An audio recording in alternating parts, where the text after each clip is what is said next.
Imagine your alarm never goes off again. Not because it's the weekend. Because jobs no longer exist. No boss, no paycheck, no interviews, no promotions. Sounds incredible for about 5 seconds. Then one question hits you. How do you eat tomorrow? Now here's the strange part.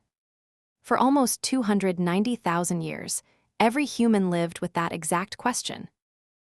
Nobody had a career or a resume. Nobody was unemployed because jobs simply didn't exist. So, what did people actually do all day? Let's find out. Meet Caro. He's 20 years old. He lives 40,000 years ago. He has never heard the words salary, Monday, or retirement. When the sun rises, nobody tells him where to be. But that doesn't mean he's free. It means every single day is a surprise. Caro wakes up hungry. There's no kitchen, no refrigerator, no grocery store. If nobody finds food today, everyone eats less tonight. So the group immediately starts asking questions. Where were the deer yesterday?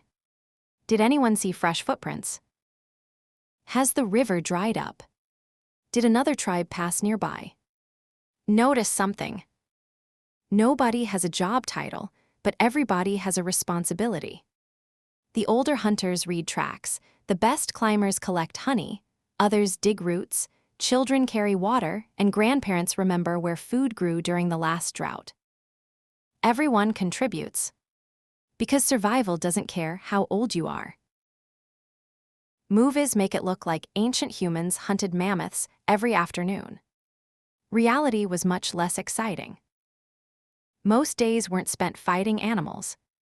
They were spent walking, repairing tools, gathering plants, making rope, sharpening stone blades, looking for firewood, talking, watching, and waiting. In fact, some anthropologists think many hunter-gatherers had more leisure time than many people working modern office jobs. Not because life was easy. Because once today's needs were met, there wasn't another shift waiting. Imagine your phone breaks, you probably can't build another one. Caro can build almost everything he owns. His spear, his knife, his shelter, his clothes, and his fire.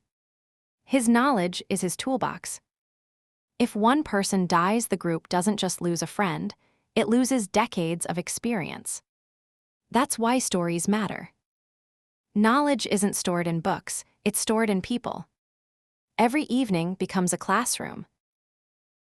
The sun goes down. Nobody rushes home to answer emails, nobody scrolls social media. Instead, everyone gathers around the fire. Someone tells the story of the giant bear they escaped years ago. Children hear it for the 10th time, and they'll probably tell it to their own children one day. Stories aren't just entertainment, they are survival manuals disguised as adventures. One forgotten lesson could mean death next winter. Here's the part most people never realize. Ancient humans weren't lazy. They weren't unemployed. And they definitely weren't doing nothing. They were the opposite of specialists. Every adult knew how to hunt. Find water, make tools, build shelter, read weather, treat injuries, navigate forests, raise children, and negotiate with strangers.